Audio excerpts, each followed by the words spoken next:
The title of my lecture is about education in Malaysia. It's a very contentious topic, but at the same time, a depressing one when you look at what's going on in Malaysia.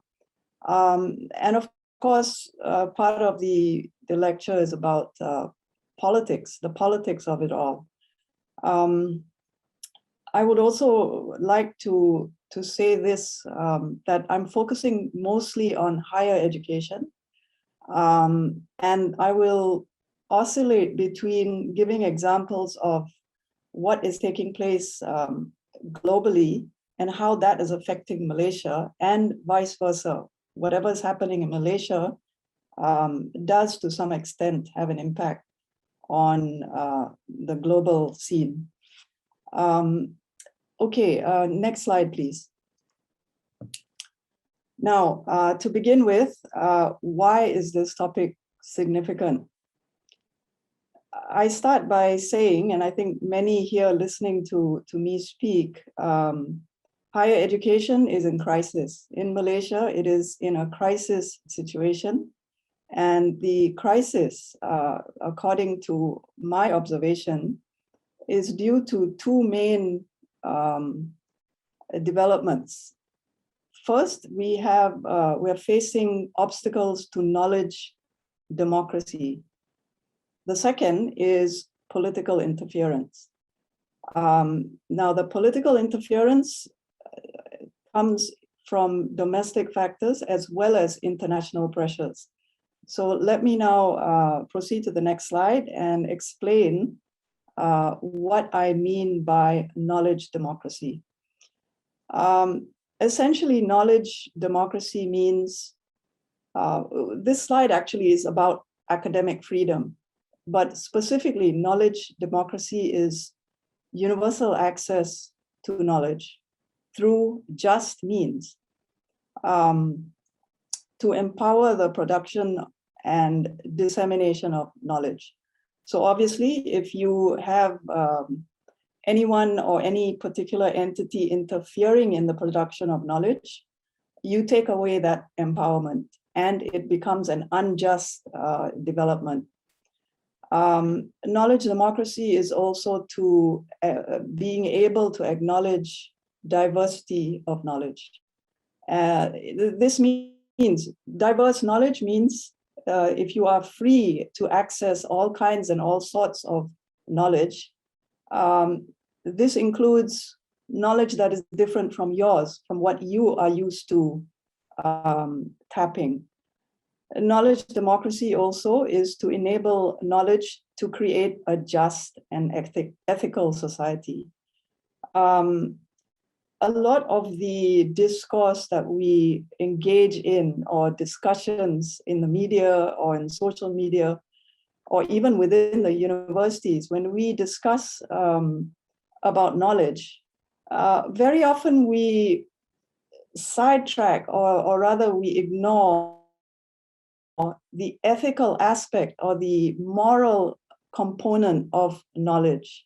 And I will address this later throughout the lecture. And this adds to the crisis that we are facing. Now, all this about knowledge democracy, universities are supposed to uphold it. And how do we uphold it in the universities? This is through the promotion of critical thinking. This phrase, two words, critical thinking, is bandied around by politicians, civil society organizations, all of us. We seem to know what to say at the right time. But do we actually understand what critical thinking actually means? How do we operationalize or put critical thinking into solving real life or society's problems? Essentially, critical thinking is connecting the dots. Now, to give you a very simple example, if you are a physicist dealing with a scientific problem, if you are not critically inclined to think, you would not be able to relate your physics problem with how it impacts society, because you're unable to make the connection between pure science or the hard sciences with the social or the humanities, the social sciences or the humanities.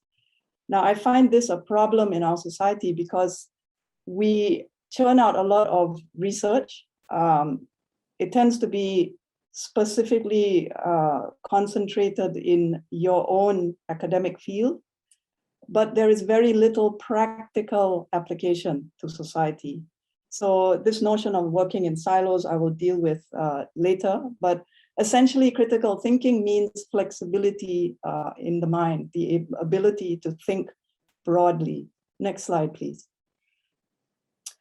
Now, what are the obstacles to knowledge democracy, which includes the concept of just being, having access to knowledge through just means? Now, these obstacles, to my mind, is related to how we conceptualize the university as a whole. Universities have become corporate entities. They are tasked with the job of producing human capital, and they're driven by profit. Now, human capital, I put in, as you can see in the slide, I've put it in inverted commas. Human capital actually is what we call the students or the graduates. Another obstacle is that holistic education has become, it has not become as important anymore. Nobody speaks or refers to an education as being all-rounded. It has become very specialized. In fact, we have been dropping in the universities, we have been dropping certain disciplines as well, philosophy being one, intercivilization and global history is another. Universities need the students, obviously, because they pay fees. And students are now considered or classified as clients. Companies outside of the university in society are considered stakeholders of education. So you have human capital, you have clients, you have stakeholders. These are business metaphors that are used widely throughout discourses about higher education. And naturally, universities are also motivated to retain, to engage and to retain students. More attention is therefore paid to market interests. So again, we have another metaphor, a business metaphor, which is the market. The obstacle to knowledge democracy is what I claim is to neglect. All these have resulted in a neglect of developing a wise, ethical, and compassionate human being. We have lost focus on the actual humanity of the student. We seem to zero in on the student as what the role is later in the market, what his or her role is later in the market. But we ignore or we sideline, marginalize the humanity of the student. Next slide, please. Now, I referred to metaphors in the previous slide. Now, these are some more metaphors. We have public-private partnership, human capital, as what I mentioned earlier, which used to be traditionally known as students, manpower, but what used to be humanity is now called manpower, research innovation for economic development. Research used to be about being the guardians of reason for human development. But now we speak of research as innovative economic development. We also refer a lot to nowadays in the universities about competitive, cutting edge research. And these metaphors are also used in the social sciences, but it used to be pure act of inquiry, of intellectual inquiry, intellectual exploration, reflection, the ability to expand your philosophical horizons above and beyond public opinion. This is what universities were meant to do. Of course, I know I might be getting questions later about, well, what is the use of all this philosophical openness? But we will see, because there is a connection between this and developing a humane or a human being.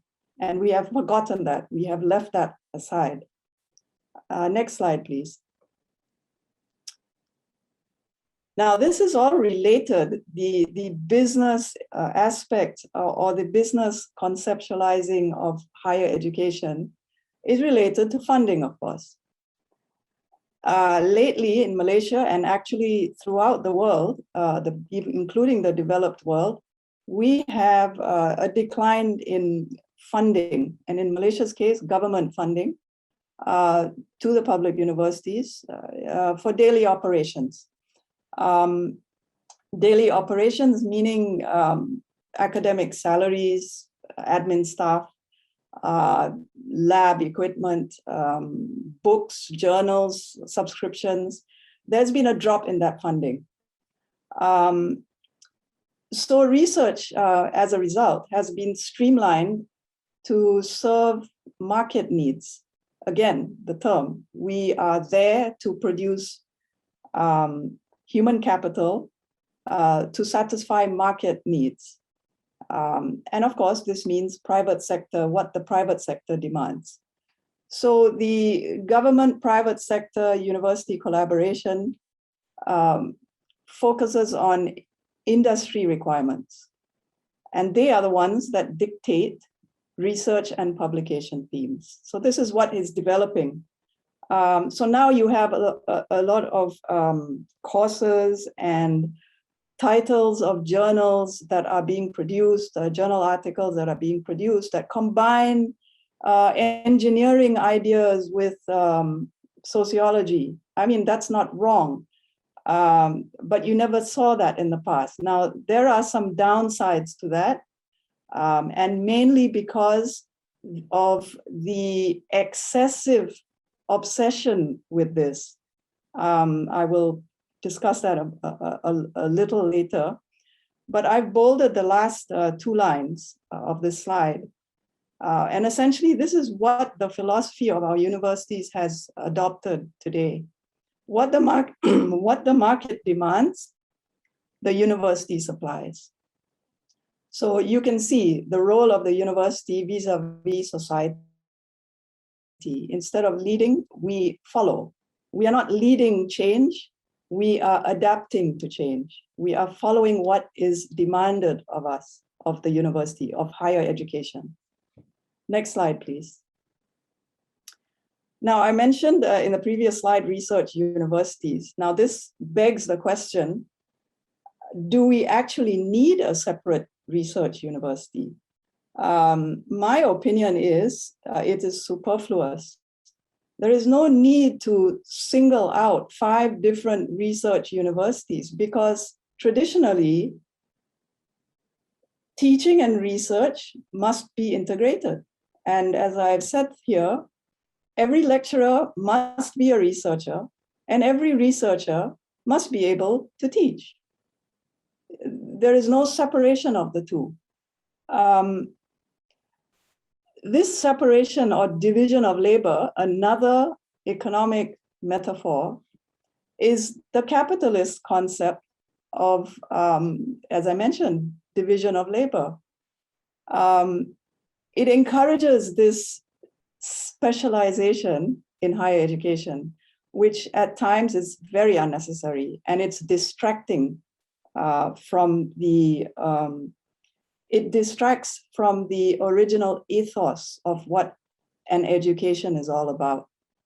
Let me give you 2 examples. A political scientist does not consult history scholarship today. because of the high expectation to be specialized. So even sometimes journal descriptions, the descriptions about certain journals, they state very specifically that they refer to the discipline of sociology or physics. There is no flexibility in terms of being able to incorporate, let's say, in an art historian journal, incorporate concepts from sociology and music. I mean, I think if you give it some thought, there is absolutely nothing irrelevant to apply some concepts of the humanities to the social sciences. Music, society, sociology, politics. After all, it involves humanity. So the concept of separating universities into 5 RUs versus the rest, I think it is a waste of effort and a waste of mental resources. Next slide, please. So what is the purpose of a university? Now, this is a very broad question, but it needs to be asked because in the context of Malaysia, we seem to have forgotten. The university is a domain of reason, of inquiry, of philosophical openness, which I mentioned earlier. The earliest universities which were established, in fact, the very first university was established in the 9th century. And it isn't the University of Bologna as is popularly known. It was established in Fez in Morocco, none other by a woman, the University of Al-Karyawan, and this was established by her in 859. Now, what was the original purpose of establishing universities during that era? The earliest universities were domains of exposure to multiculturalism, interaction between different civilizations. Remember, society in Fez, in Morocco at that time, in the 9th century, was aware of Europe in the Middle Ages. There was interaction between the civilizations, the 2 different civilizations, Islam and Christendom.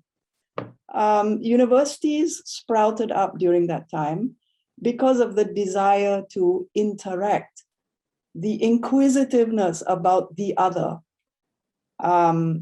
Universities provided spaces for dialogue, to understand diversity, to learn about acceptance through logic and reason.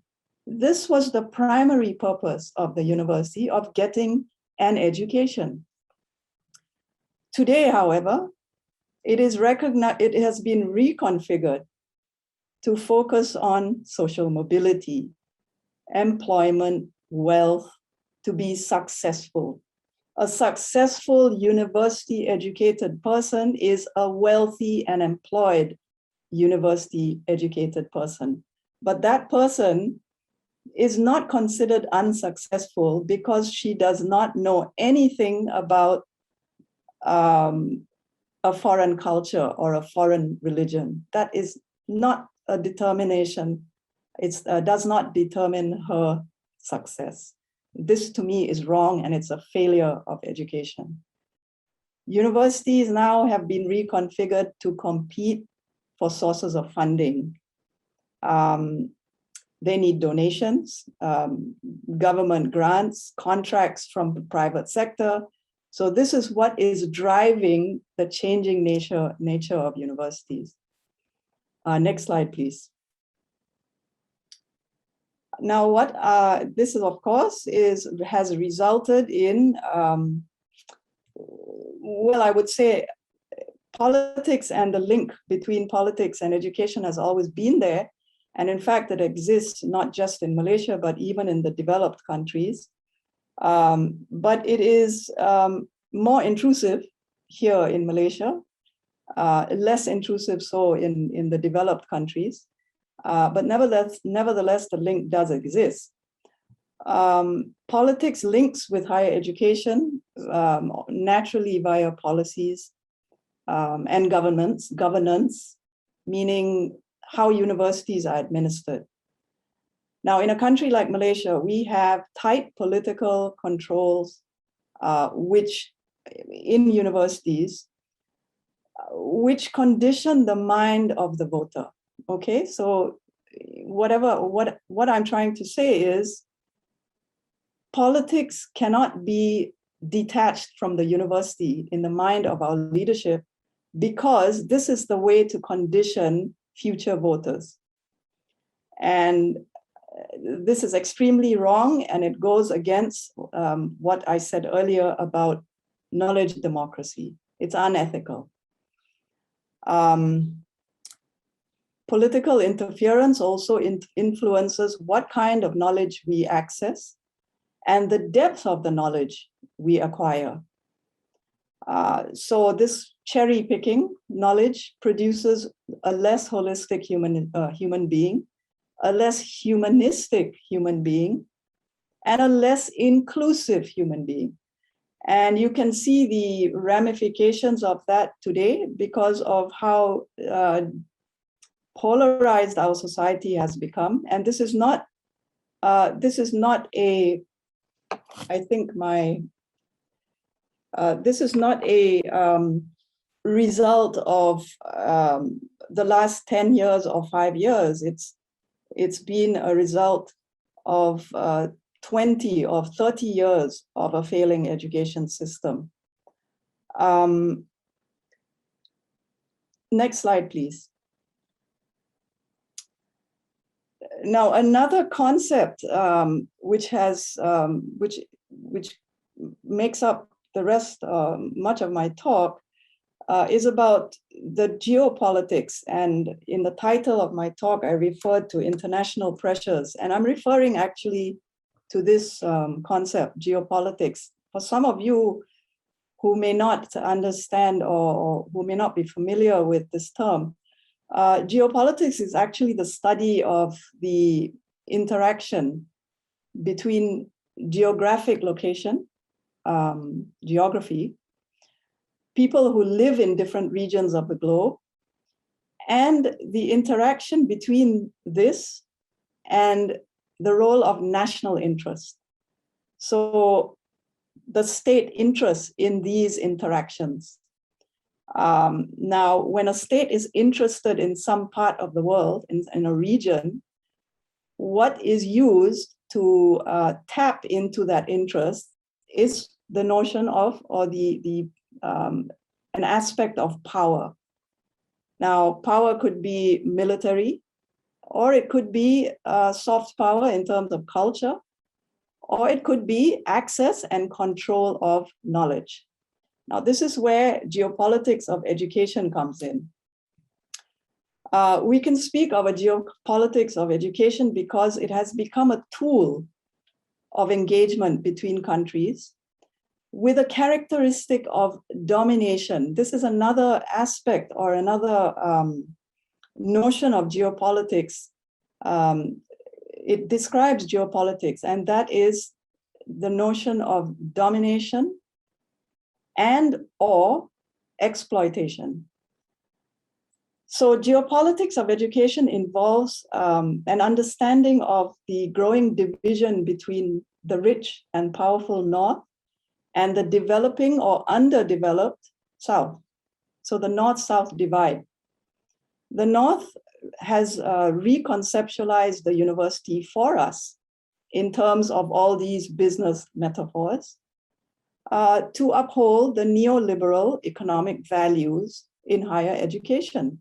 Now, I should have put values itself in inverted commas because it's different from the values that we as a moral, ethical, philosophical human adhere to. Okay, I'm talking here about economic values. The powerful North had started this trend of commercializing higher education. Big powers, specifically many in the United States the United States and many in Europe, have set the agenda for universities to deliver marketable products. And the last point, I think, is very crucial to this entire discussion, and that is a form of intellectual imperialism has developed.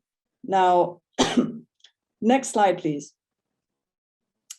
Intellectual imperialism was actually a term that was, it was published in an article in the year 2000 by a Malaysian, and Syed Hussein Alatas, actually, a sociologist.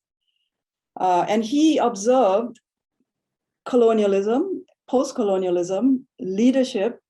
He observed oppression, exploitation of the powerful over the dispossessed. So he applied this to education, knowledge, how knowledge is used to exploit and dominate society.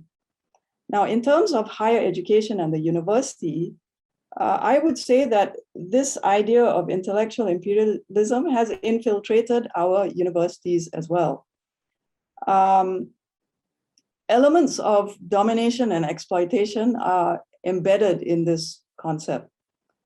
External domination of the North over the South. This is what we are experiencing in terms of the subject matter that we are learning in the universities, how we organize our university structure. More on that later. But the other element of domination is the internal domination by our own leadership. And this is where the politicization comes into play. Internal domination of political and nationalist agendas. Furthermore, more on this intellectual imperialism, it's the process of benchmarking universities. And benchmarking is done through the global university ranking exercises. Now, ranking, the process of ranking globally is organized or is done by a few agencies based in Europe and now in China as well. It is nothing free. Universities worldwide, including those from the poor countries, have to pay annual fees. And these fees are excessive, given the exchange rate, etc. They pay fees to be ranked. Now, this is exploitation because it ignores the different stages of social, political, and economic developments in the third world. And it breeds a kind of prestige or false consciousness of a prestige about your university and about others that are ranked. But what is forgotten is that this is just and solely a business transaction. Now, maybe in the Q&A, we can revisit this issue more about ranking, because I am not 100% opposed to it, but I am opposed to the obsession with it. And I think it has gotten out of hand. Next slide, please.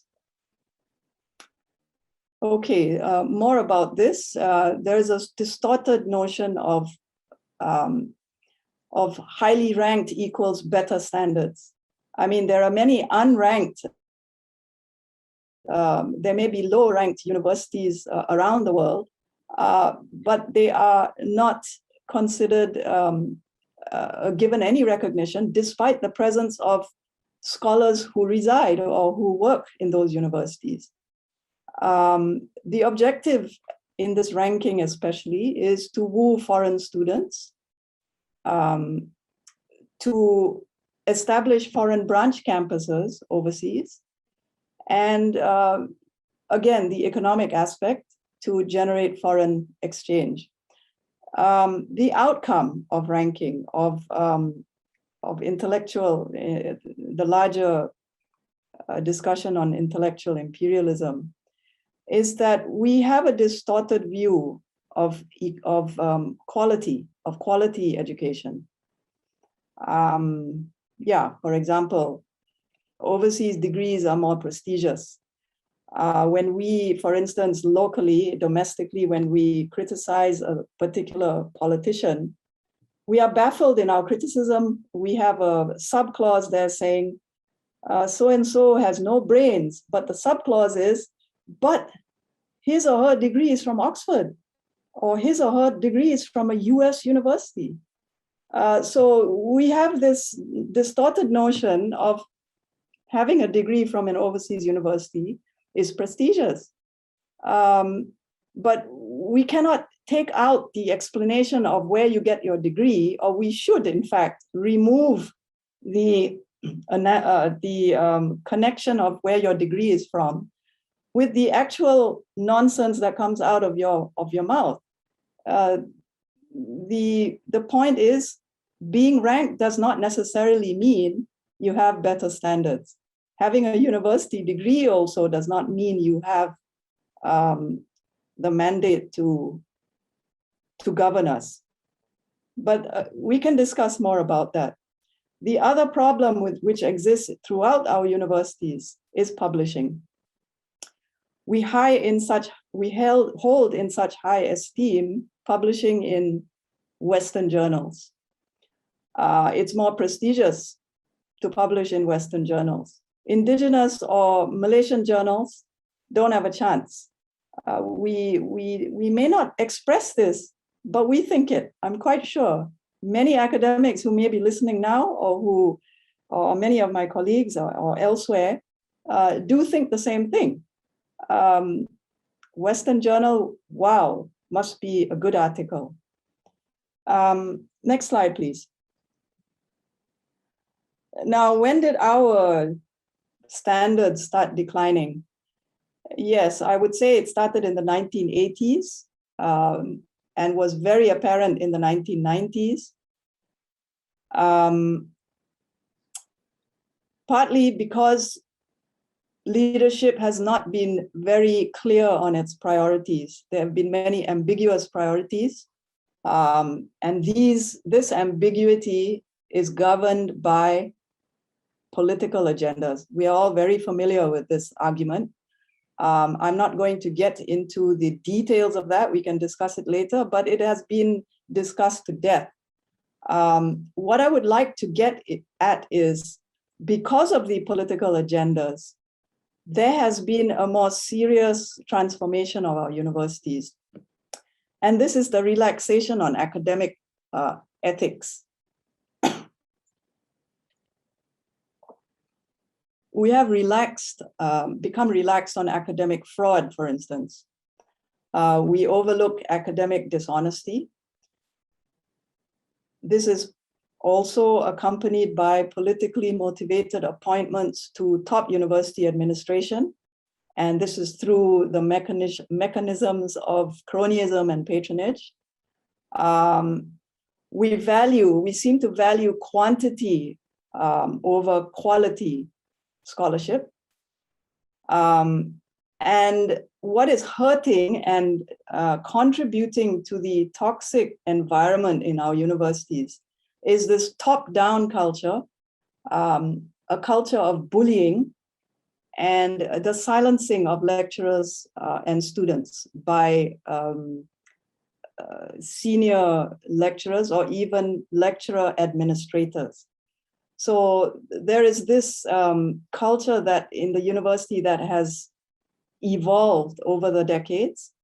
And essentially our universities have can no longer boast of an academic culture. which I have been used to having worked and studied abroad. We do not have that here. Next slide, please.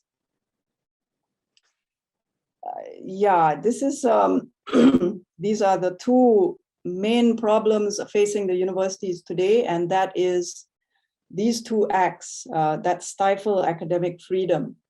I think this notion, we need to dissect more this notion of freedom. I think there is a very negative connotation among the leaders and the politicians and many conservative, narrow-minded groups in society about freedom.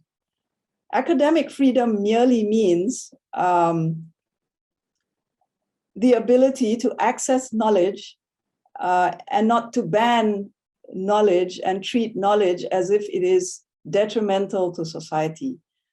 Not these two acts, okay, Act 605 and the University and University Colleges Act are part of a disciplinary rules for civil servants. Now this, again, we need to question, are university academics civil servants or public servants? Are the public university lecturers public servants or civil servants? And I think we have to address this issue and separate the two and decide whether we want to be where lecturers should be labeled as public or civil servants. Because applying these two acts, or rather Act 605, then is superfluous, and it is wrong to do that. The act is an obstacle to academic freedom, and mainly the aku janji part of it.